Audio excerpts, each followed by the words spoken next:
Hello viewers, இனி நம்ம பார்க்க போறது ஒன் பீஸ் எபிசோட் 621 பார்ட் 1.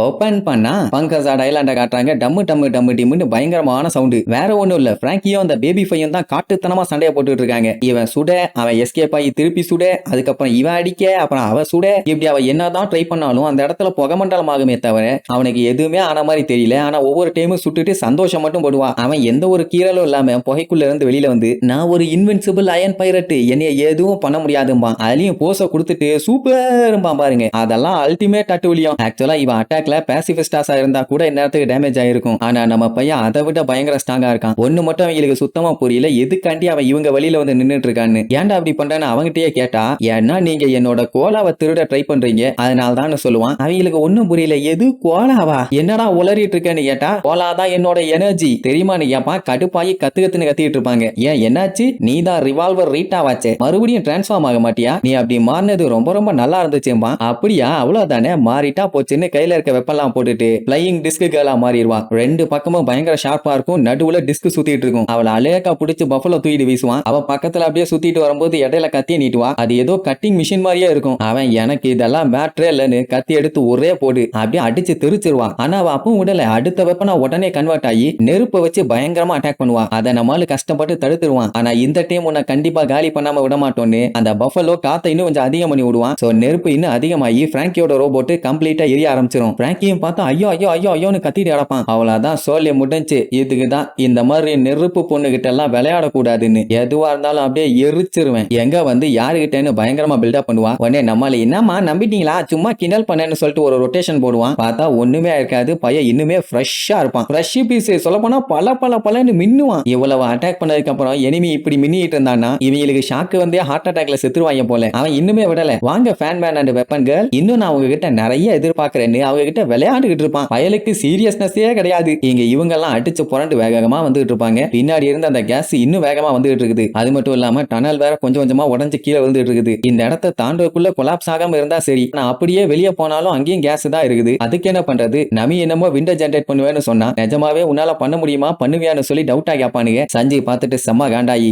நமிய நம்பாதவங்க எல்லாம் இந்த வண்டியை விட்டு கீழே இறங்குங்கடா, அப்படி மட்டும் இறங்கல நானே உதச்சு தெரிய விட்டுருவேன்பா. பிரதர் இப்படி விளையாட்டுக்கு கூட சொல்லாதீங்க, எங்களுக்கு ரொம்ப ரொம்ப பயமா இருக்குதும்பானுங்க. அப்போ ஒரு பெரிய கல்லு வந்து விழும். லூஃபி அசால்ட்டா அடிச்சு தெரிய விட்டுருவான். இப்ப எல்லாத்துக்குமே நம்பிக்கை நமி மேல மட்டும்தான். அவ ஏதாச்சும் பண்ணா மட்டும்தான் தப்பிக்க முடியும். அவ அதெல்லாம் ஒண்ணு கவலைப்படாதீங்க, நான் பாத்துக்கிறேன்பா. அந்த டைம் என்ட்ரன்ஸை காட்டுவாங்க. பார்த்தா அந்த பாய்சன் கேஸ் அப்படியே அடைச்சு நின்னுட்டு இருக்குது. எனக்கு ஒண்ணுதான் புரியல, இந்த பக்கமா ஓட்டை இருந்தா பிச்சுக்கிட்டு வருதாமா, அந்த பக்கமா பெரிய கேப்பே இருக்குது, ஏன் அந்த வழியா வரல, எக்ஸிட் வழியா உள்ள வராது போல. நல்லா போக இங்க இவங்க ரெண்டு பேரும் புலம்பி தள்ளுவாங்க. ஏன்னா என்ன அட்டாக் பண்ணாலுமே அவங்கிட்ட அது வேலைக்கே ஆகல. அவன் என்னடான்னா, நீங்க என்ன பண்ணாலும் என்னோட கோலாவை உங்களை நான் திருடவே விட மாட்டேன், முடிஞ்சா வந்து எடுத்துக்கங்கம்மா. அவ பச்சை பச்சையா கிரீனிஷா திட்டுவா. ஆனா நாசமா போன எடுபட்ட பையில, நாங்க ஒண்ணும் கோலா காண்டி வரல, எதுக்குடா தேவையில்லாம அதையே சொல்லிட்டு இருக்க, ரொம்ப நேரமா உசுர வாங்கிட்டு இருக்கான், இவனை சீக்கிரமா காலி பண்ணணும், வேற வழி இல்ல, நம்மளோட அந்த அட்டாக்கை யூஸ் பண்ண வேண்டியதான், அதுல இருந்து யாராலையும் தப்பிக்க முடியாதுன்னு பில்டப் பண்ணிட்டு இருப்பான். உடனே பிராங்கி, நீங்க என்ன ட்ரை பண்ணாலும் என்கிட்ட வேலைக்கு ஆகாது, ஏன்னா நான் சூப்பர் அப்படி அப்படின்னு பில்டப் பண்ணிட்டு இருப்பான். அந்த பஃபலோ